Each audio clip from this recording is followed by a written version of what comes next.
I am so honored and excited and overjoyed to have my business partner, my dearest friend, my mentor. I can't even give enough words to who Joy Kingsborough is. Thank you for being on the show yet again. Yay! I'm so excited to be here. We're going to have so much fun.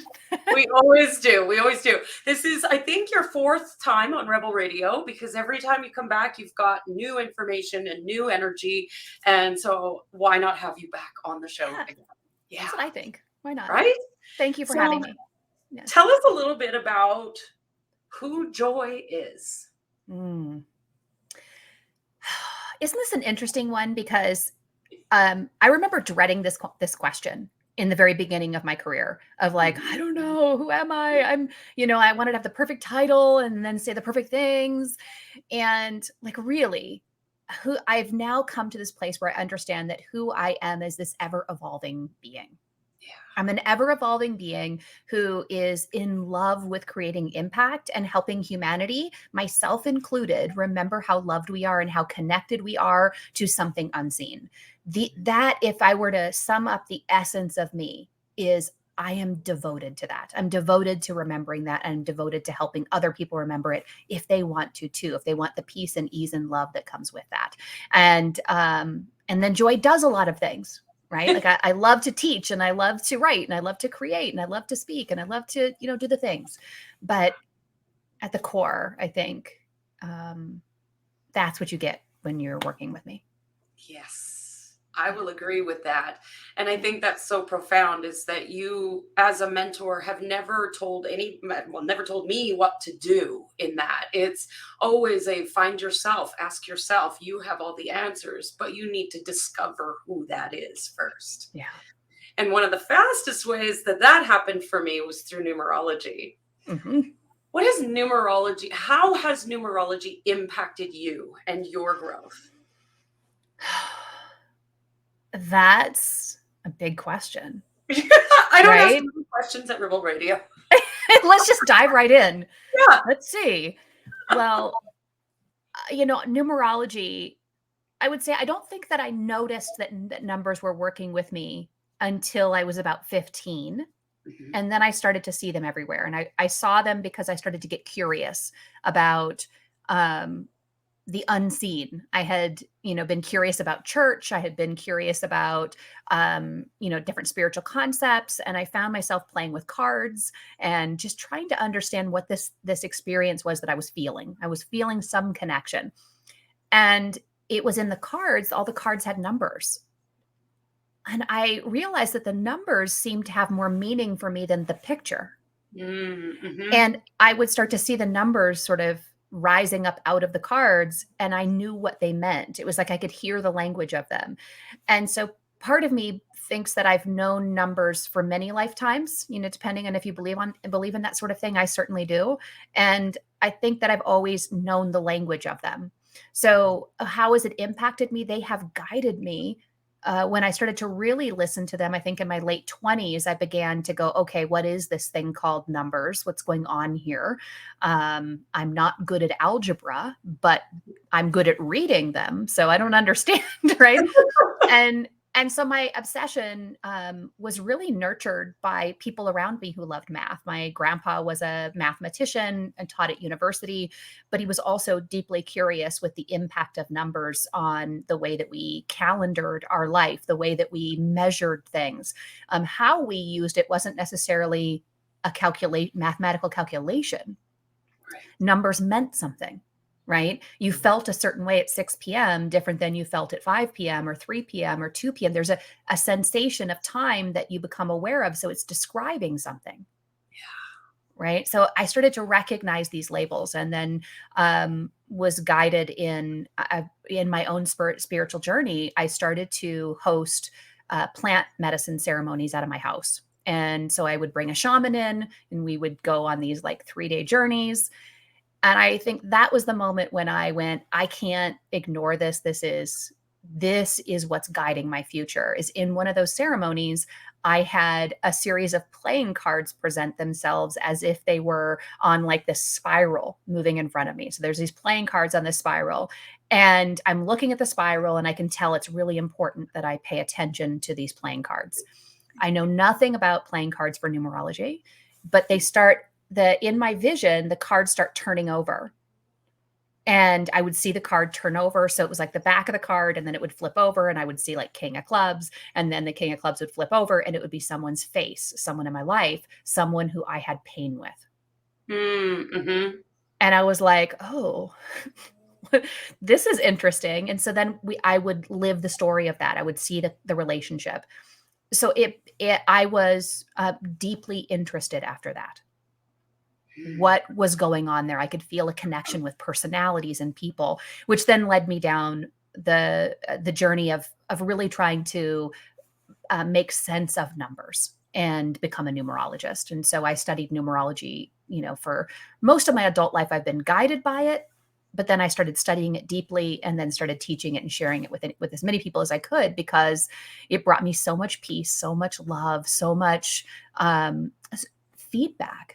It was my first conversation with the universe that I could predict and rely upon. It was always there. I could trust it. Yeah. Yes, I love that so much. One of our favorite expressions as numerologists is you can't make this shit up, Right. because we see things happening in our world and we go, oh, I wonder what that's all about. You look at the cards, the numbers that are occurring, and oh, there it is right there. It's so blatantly obvious in the cards. I love that. Love that. I love it. So I'd love for you to introduce us to another character in your life. Many of our audience knows who Jonah is, but I would love for you to share Jonah with us and explain what that energy is. Yeah. Well, let's talk about channeling, right? Because that's what I'm doing with Jonah. So Jonah is an energy that I met, and I met this energy as if it was a personality. So when I first discovered this connection that we had, it was a vibrational connection that I experienced, and very real experience. For me, it felt like a human right here with me. It was very visible. I was in a meditation when I was invited. It was a guided meditation that invited me to meet a spirit guide. And in that, I met Jonah. And Jonah came to me as a person, was very playful, wanted to dance, really was so excited to see me, right? Mm-hmm. I was excited to meet him, but he was really excited to meet me, and that I was open. So I believed that Jonah was a guide. And over time, Jonah would always be there, as you would expect a guide to be, but Jonah would continue to nudge me towards different things. Would say, maybe you should study this. Maybe you should read about this thing over here, and brought me to Abraham Hicks way back when, so early 2000s, right? And, and I remember having the sensation of, I think that what she's describing, I was listening to interviews with her, I think I'm having that experience with Jonah. Mm-hmm. And so one day I made the decision that I would go ahead and let Jonah, instead of being next to me in my, image or how I was experiencing, I would let Jonah be with me and speak through me, and I would write down whatever came through. Yeah. And so it started this relationship where I felt Jonah merge with my consciousness. I felt this consciousness as if he was in my body. And I've since, understood that's channeling. You're opening up to this frequency that's coming through. And so Jonah has been partnered. We've been partnered in this way for 20 plus years now. Yeah. I feel like I keep aging myself as I say how many years, but Jonah's been working with me in a very deliberate way to assist in spiritual advancement for humanity, an awakening to things related to universal law, and has been a huge help. We've co-created a lot of programs together and done a lot of beautiful work that I'm in awe of for myself, but what I get to witness with people who get to experience Jonah through me is, it's brought me to tears so many times. It's such a beautiful experience. I'm honored and in awe and grateful that I let that occur. Like I said, okay, come on in, let's do this thing, right? I Yeah. know I speak for many when we say we're grateful that you did as well, Yeah. because that energy has been so profound in helping me understand my own journey. And I know that I speak for many when I say that. Yeah. But what is channeling? I think Yeah. it's misconstrued, misunderstood. It seems a little bit magical and woo-woo. Can we talk about the science of Yeah. channeling? Yeah. Yeah, because one of the things that I discovered in school, so my background is in psychology, specifically psychology and how to create teaching programs. Like I love to create curriculum. And in that, in my studies, what I discovered is that consciousness is this really interesting like subfield of science, right? We know with certainty, it's actually the one thing we know with certainty as humans is that consciousness is required to have this experience. So in science, this is pretty profound because in science, nothing is 100%. It's always something that's changing. We can't say something 100%. Not 100% of humans do anything. Not Right. 100% of rocks do anything. Like there's no 100% of anything, except for 100% of the time, you must be conscious to experience this world. Right. So it's the one thing that has the most scientific backing is that we have consciousness. Mhm. The other thing we understand about it is that consciousness is scalable. So our thoughts that we think are measured outside of the head. Mhm. They're not in your head, they're not in your brain. Your Okay, ability to access the thoughts happens because of a frequency, the way the brainwave state in your brain yeah. allows you to access thinking. So there are these thoughts that are like really close. They're a low density frequency thought. They're just like the random thoughts available. Mhm. And it doesn't require a lot of consciousness, a lot of awareness to access it. Right. And so consciousness being the scale of your perception, how much you're able to perceive. Right. And so there's this baseline consciousness of there is only a material world. Mhm. So we can scale that though, right? So if we understand scaling is, my bank account has this much money, but I can scale that and I can have this much, Yep. right? My business makes this much, but I can scale it to make this much. Your capacity to think and to access thinking is scalable.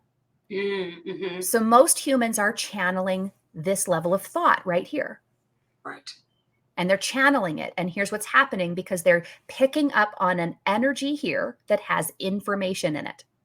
Their brain is then allowing it in and giving it meaning and saying, yep, I'm going to take that thought. It means something. It channels in, literally comes into your brain, and you emotionalize it and you allow the expression on its behalf. Right.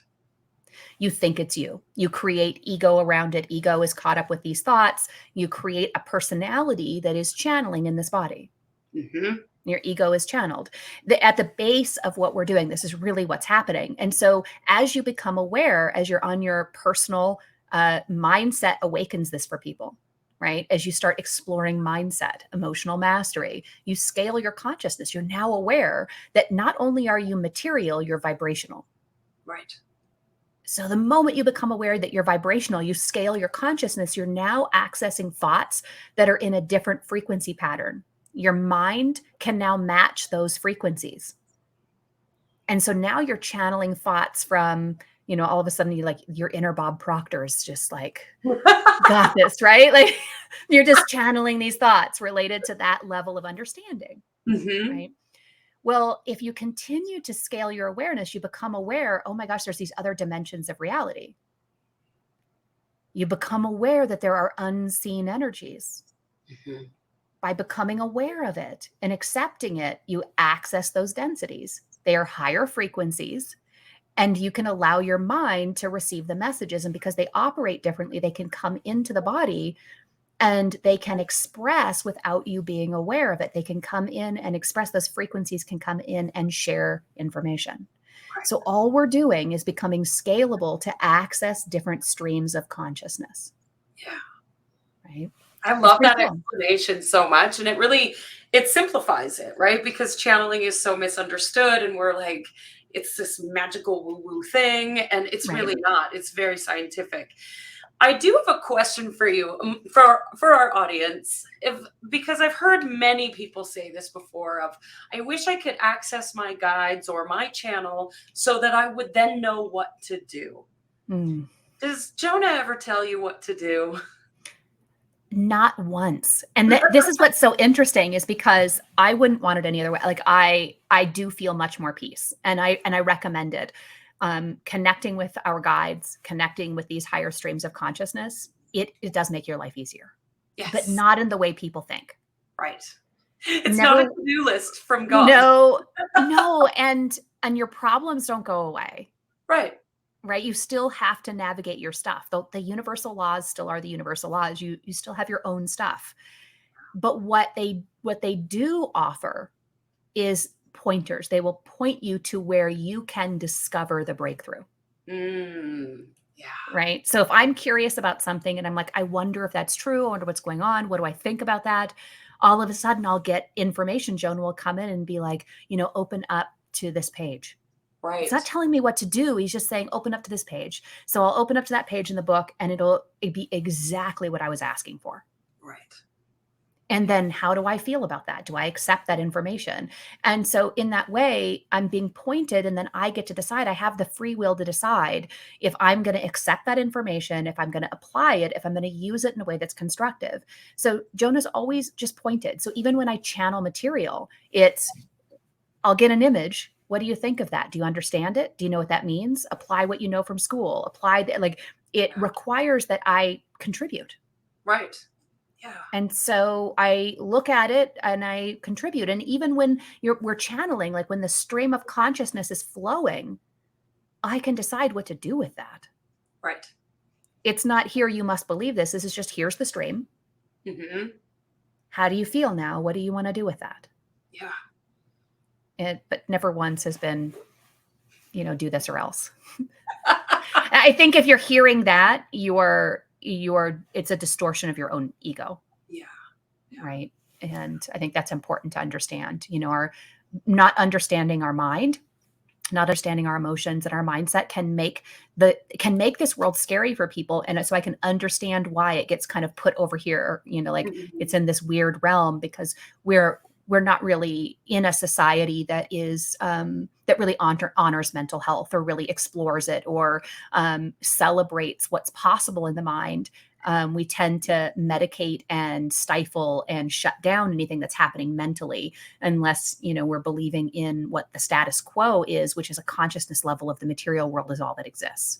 And so scaling our consciousness isn't supported in humanity at this time, right? In a big way. It doesn't mean it's not welcome. Yeah. We're working on that. Brain game, everybody. That's right.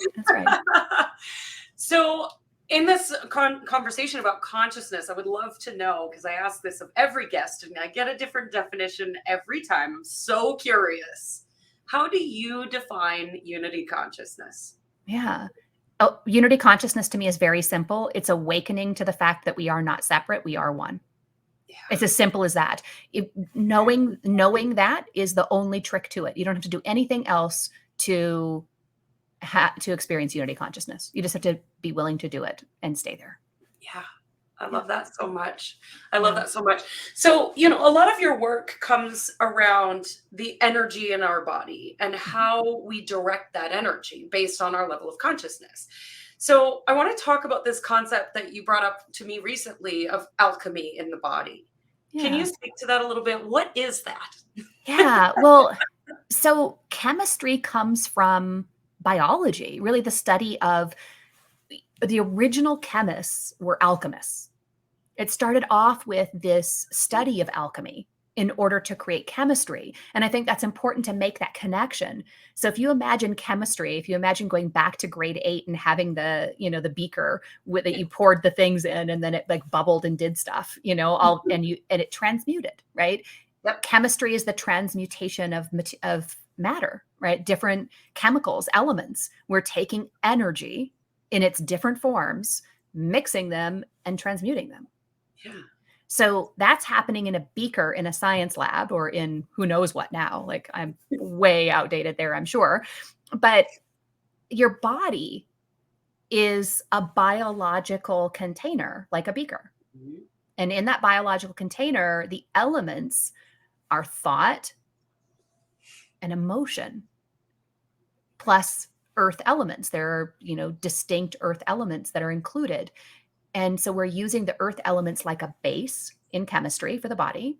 Mm-hmm. And then your thinking and feeling comes together. And when those three things mix, the condition of the body, the condition of your thinking, the condition of the energy of your emotions that you're adding to the mix, your body reacts and creates a reaction, right? Creates this expression. It's an alchemical response. Mm-hmm. So the alchemy is knowing which ingredients to get the experience you want. So what are the thinking ingredients that I need? What are the emotional ingredients that I need? But here's where alchemy takes it further than chemistry. Chemistry is reliant on the material world. It ignores that there's an unseen. And so it creates a limitation for chemistry. Right. In alchemy, it's not possible just to do that. And so this by, you can't just take supplements and heal your body. Right? You can't just eat to heal your body. These things are helpful because they're things that are coming into the chemistry of the body. So the mind, the thoughts, you can't just learn the thoughts. Right. Here's the five thoughts that support what I want. I got to make sure, how you've watched people like, oh my God, don't say that. Take it back. Cancel, right? Mm-hmm. That's believing that this alchemical process is just physical. Right. It's so much more than that. And it's the same thing with the emotion. So having the emotion, feeling the value, feeling the wealth, feeling the love, whatever that is, along with loving thoughts. There's a piece to it that's so important, which is the spiritualization that gets added. And I'm using that word and I'm meaning it very generally. Mm-hmm. It has nothing to do with a dogma or religion or any kind of set of beliefs except for one. And that's universal law. And so you could consider that religion, I suppose, but it's a set of, it's an understanding that in order for alchemy to work, you must understand that you're connected with all that is. The law of one is a requirement for alchemy to really work. And in fact, a lot of alchemists from, thousands of years ago, in some of our most ancient texts, the first alchemists, Hermes, and, so many others. That's the one that comes to mind in this moment. But there were so many alchemists who were also some of our greatest scientists, right? Mm-hmm. Da Vinci was an alchemist. There's so many people that were alchemists first. Right. Who invented things. I think Thomas Edison was an alchemist. So there, this idea, it's made possible. You can create your reality by knowing that we are one. Right.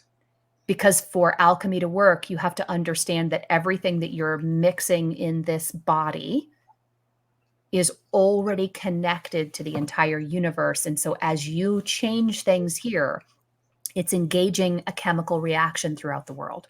That I don't need to physically do anything with what's inside my body. I don't have to take that, like you would do in a science lab where you would take like a dropper full of something and bring it over here. That's what we think needs to happen. We think, okay, I've got all this wealth in my body. I need to figure out how to get that into my bank account. Right. Right. But alchemy is so much cooler because it's the awareness that you are one, but and many alchemists will say you also need to know a few other things, which are the rest of the universal laws, but that oneness allows you to recognize that there's no dropper needed, that it happens simultaneously. The entire universe knows what I've done here. Mm-hmm. And when I amplify that and keep saying yes to it, I amp up my own container and create an electromagnetic field. That electromagnetic field now alchemizes everything that I need in my life story. Oh, right.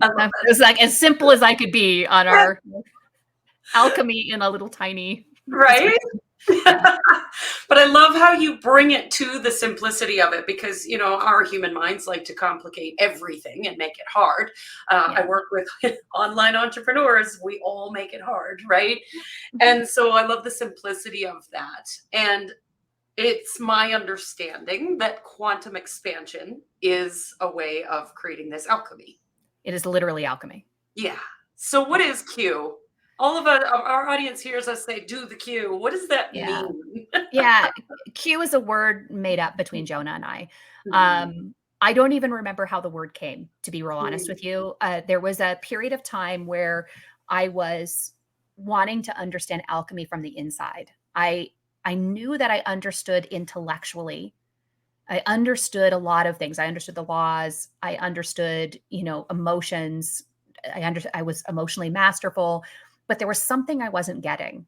And it was the application of really knowing that I'm one, and that it also requires the intention of that, intentionally being an alchemist. Right. It's not about just Right. knowing it. Yeah. It's Like about living it. yeah, I'm not walking around just this ever exploding bomb of chemistry, right? Like it needs to be directed. Yes. So I'd say that's another pretty important part. Like you're directing it. So Mhm. I couldn't figure that part out. And so I remember I was literally crying, like, I've devoted my whole life to understanding, why don't I get this? Like, I don't know if anybody's ever had that feeling where you're like, I understand all these things. Like, why? Like, what is happening to me right now? Why can't I just get this? That's where I Mhm. was at. I was in this place of despair because I wanted to know it deeper. Yeah. And so I just surrendered.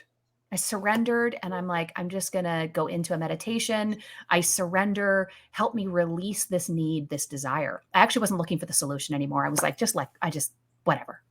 Just help me release this and just be okay. Be at peace with what is. So I was surrendering to grace, right? Mhm. And then Jonah came through and started guiding me to do something.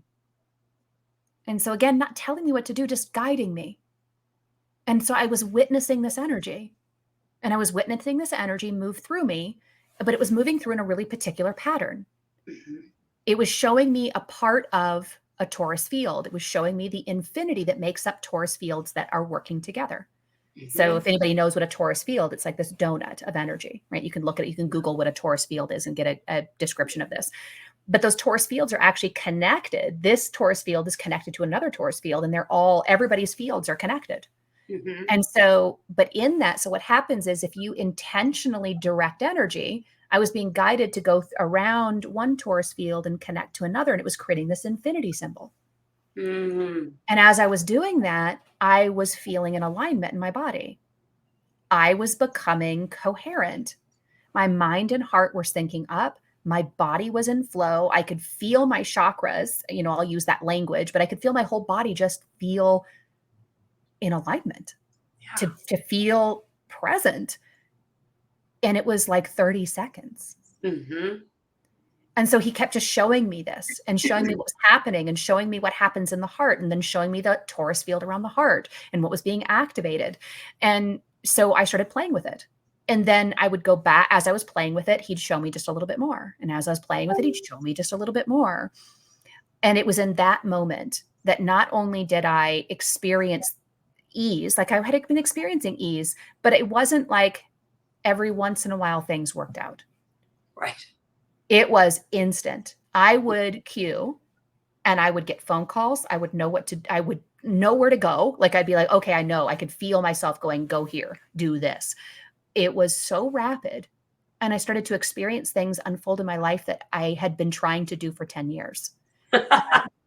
My business literally doubled, or more than doubled overnight. Like I can't, it's embarrassing to even say, like I went from like, I'm just getting by to having like this massive 6-figure month. Like it was insane Mhm. from the material perspective. Right. And it's because I had been doing it. I just hadn't been amplifying it with it, right? I Right. had done the work to shift, but I didn't understand how to like stir the beaker. Right. Right. And so Q stirs it, it taps into the electromagnetic field. And so Mm. you're stirring, it's like creating lightning. It's like lightning in a bottle. So you're stirring the field. You need a mode of transmitting the energy, right? To amping it up so that it moves through, even though it's simultaneous, happening instantly anyway. Yeah. But when you direct it, it moves faster. Yes. Just like everything's in there in the beaker, but you stir it and it starts to really react. Yes. This is what happens in your body with Q. But you have to understand, I mean, you have to do the work to know the laws, to trust these things, to not have the limits, because you can restrict the flow of it. You can stir it and shut the door, right? Not let it Right. out. So, there's work to do around that. So I don't want to imply that it's like you just Q once and your life is magically, set sail. It's If not the magic pill. no, because but you do have this magic in you. Everyone has the magic of alchemy, and it is worth it. It is worth the journey. Yes. And queuing can help you bring those things up to be addressed, right? It accelerates it. It's like, I want out. So if you start stirring the chemistry in your body, it wants out the door. So it starts showing you the door that's closed. Yep. It's like, I want out here, and your heart is so closed. Help. I need out. Right. So, and then you see, oh, my heart's closed because, my dad didn't love me. This didn't happen. All these things, it just points you to, now this would be a great thing to let go of. Yeah. It's super cool. It I mean, is super cool. Right? But I get so excited about it. Yeah. I love it. I love it. So we've touched on universal laws a few times in this conversation, and I can feel the audience wanting to know more. So, yeah. Where did the universal laws come from? What are they? I don't know. I will tell you how I experience them. And I will tell you that the universal laws have been written about for at least an agreeable number of years would be 7,000. So for the 7,000 years, the oldest documents that we can find that we can say, yes, for sure, these were people writing about it, is 7,000 years ago. And that's in the Emerald Tablets. And the Emerald Tablets, the Hermetica, the Kabbalion, into the Bible, into they're everywhere. They talk about it. The laws are observable. They're an observable truth. It's a truth of how energy works. Universal laws are, you are energy, and there are rules to how energy is experienced in this plane of existence. And the energy works with 4 different streams, and within those 4 different streams, they have unique characteristics, and the universal laws tell you how to experience the characteristics. Like, here's the characteristic of this energy source. And so you can know what's happening. If you know that that's entropy, for example, the laws that are showing up for that are showing up in weak force energy. And you know that whatever's happening here is leaving. So let go. Yeah. Right. So it actually creates this awareness of the energy. It's kind of like when a storm is coming, you can go inside. The universal laws give a key to life. And that's how they were intended. If you go back to the Emerald Tablets and go back to the Hermetica, there was a key. It was like, here are the 9 keys to this, and they're all laws. Right. Right. The Kabbalion gives you, like, here's the 5 laws you need to know in order to move forward. So you'll see them all over the place. Yeah, I remember reading things like Think and Grow Rich and The Science of Getting Rich, because I was obsessed with money back in the day. And I remember going back and reading them again after I had learned universal law and being like, oh, they're everywhere. They're everywhere. We're observing them through the mind. So a lot of people observe them through mental capacities, like they know. Like, I remember reading something years ago about the law of momentum, but he didn't call it the law of momentum. But it was the law of momentum. The whole entire book was the law of momentum, but he was observing it through the physical. Right. Right? Like, if you invest, what's the old story? If you invest a penny every day, if you double it every day, you'll be, multimillionaire. Mm-hmm. It was a physical, observable concept to compound interest, which is about momentum. And so you start to see it, that there's an energetics to it all. It's not just physical, right? Because sometimes you can't get another penny to invest. You can't double it every day. You have to understand the energetic concept of being able to double it every day from an energetic perspective. What was interesting to me, though, in my study of laws is that I could see them everywhere. They were talking to me like the numbers. Mm-hmm. So I could see them everywhere.